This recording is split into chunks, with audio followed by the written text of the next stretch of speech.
میں اس وقت تاریخ کے لہو رنگ موڑ پہ کھڑا ہوا ہوں۔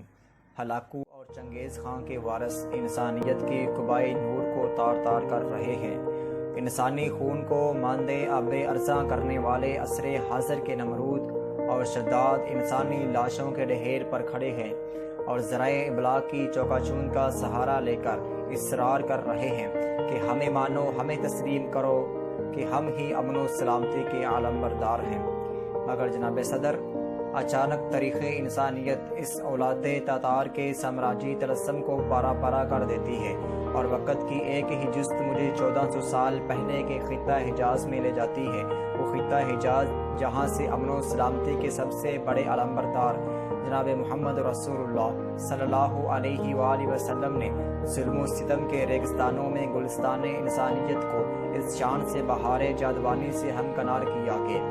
شدت ظلم ہوئی خلق محمد سے فنا۔ جتنے شداد تھے ہر ایک نے دم توڑ دیا تھا، برہمن کو بہت رشتہ زنار پہ ناز،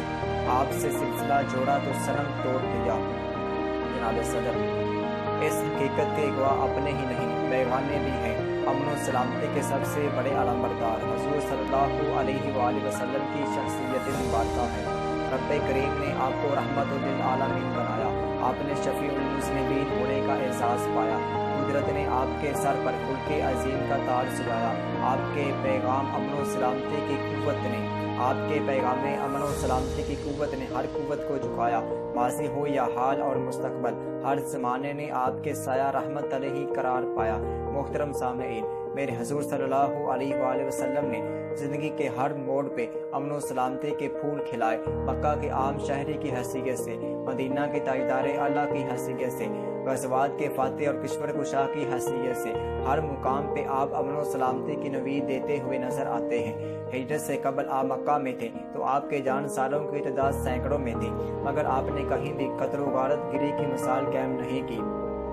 آپ کے راستے میں کانٹے بچھائے گئے مگر آپ جنت کے پھولوں کی بشارت دیتے رہے۔ آپ کے چہرہ یاسین پہ غلاظت پھینکی گئی مگر آپ دشمنوں کے حق میں دعا کرتے رہے۔ آپ پر پتھروں کی بارش کی گئی مگر آپ کے لبہائے جان نواز گنہگاروں کے لیے دعاؤں کے جواہر لٹاتے رہے۔ آپ نے خون کے پیاسوں کو قبائے اور جان کے دشمنوں کو ردائیں دی۔ حق تو یہ ہے کہ وہ ایک امید کے ہر دانش کو ٹھکراتا ہوا آیا، وہ ایک امید کے ہر دانش کو ٹھکراتا ہوا آیا، وہ ایک دامانے بخشش پھول برساتا ہوا آیا، وہ ایک نرمی کے سنگ و خشت کے سینے میں جا اتری، وہ ایک نرمی کے سنگ و خشت کے سینے میں جا اتری، وہ ایک شیشہ کے ہر پتھر سے ٹکراتا ہوا آیا۔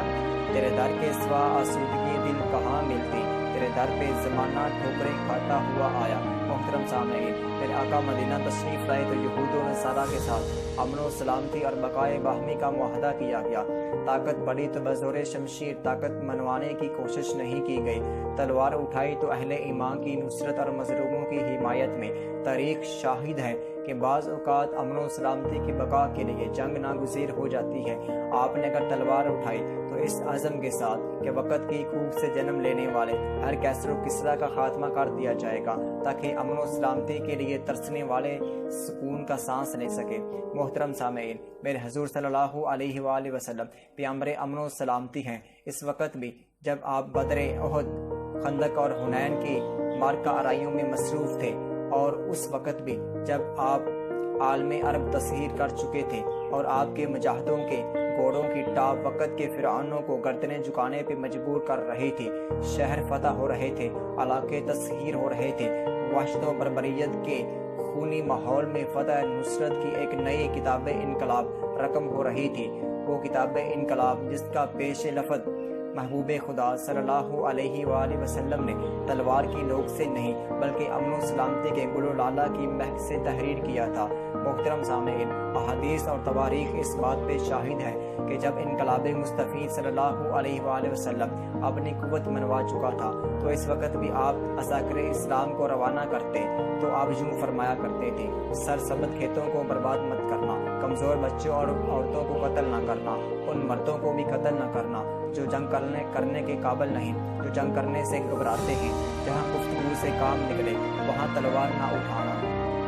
تمام سلاطین اور کشور کشاؤں کی تاریخ پڑھیے، کہیں بھی ایسا امن و سلامتی کا جادوانی شاہپارہ نظر نہیں آئے گا جناب صدر، طاقت اور اقتدار کا نشہ بڑے بڑے مصلحین سے عدل و توازن کا معیار چھین لیتا ہے، مگر جہاں تو نبی رحمت صلی اللہ علیہ وآلہ وسلم کا ذکر جمیل ہے، جن کو عطا ہونے والی ہر بلندی ان کا سر خالق حضور پرتے تشکر سے جھکا دیتی ہے۔ وہ بھی ایسا ہی منظر تھا جب آپ اپنے لشکر جرار کے ساتھ مکہ میں فاتحانہ انداز میں داخل ہوئے۔ وہ شہر مکہ جہاں کے در و دیوار آپ کے لیے تنگ کر دیے گئے تھے، وہ مکہ جس کے مکینوں نے آپ کو ایک پل بھی چین لینے نہیں دیا تھا، آج اسی مکہ کے تمام مکین اس عظیم ترین داعی امن و سلامتی کے سامنے لرزیدہ بدن لیے کھڑے ہوئے ہیں۔ وقت کی ہر جنبش آپ کے حکم کی منتظر تھی کہ آپ کا اشارہ ہو اور مکہ کی سرزمین اور ان دشمنان خدا و رسول کے خون سے رنگین کر دی جائے، مگر سلام اس داعی امن و سلامتی پر جس نے لا تثریب علیکم اليوم کہہ کر خون کے پیاسوں کو اپنے دامان رحمت میں پناہ دی۔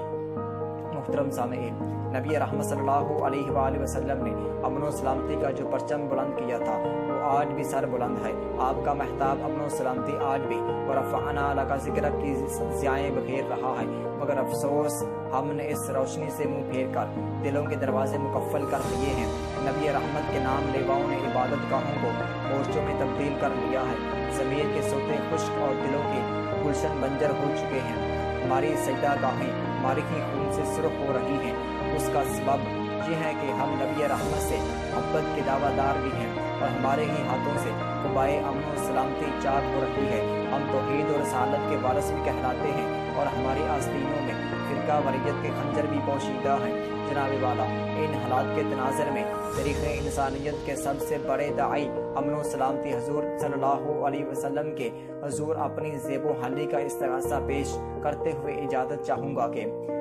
دے تبسم کی خیرات ماحول کو ہم کو درکار ہے روشنی یا نبی، دے تبسم کی خیرات ماحول کو ہم کو درکار ہے روشنی یا نبی، ایک شیریں جھلک ایک نورین ڈھلک تلخ و تاریخ ہے زندگی یا نبی، دشمن جاں ہوا میرا اپنا لہو، دشمن جاں ہوا میرا اپنا لہو، میرے اندر عدو میرے باہر عدو، ماجرائے تحیر ہے پرستدینی، ماجرائے تحیر ہے پرستدینی، صورتحال ہے دیدنی۔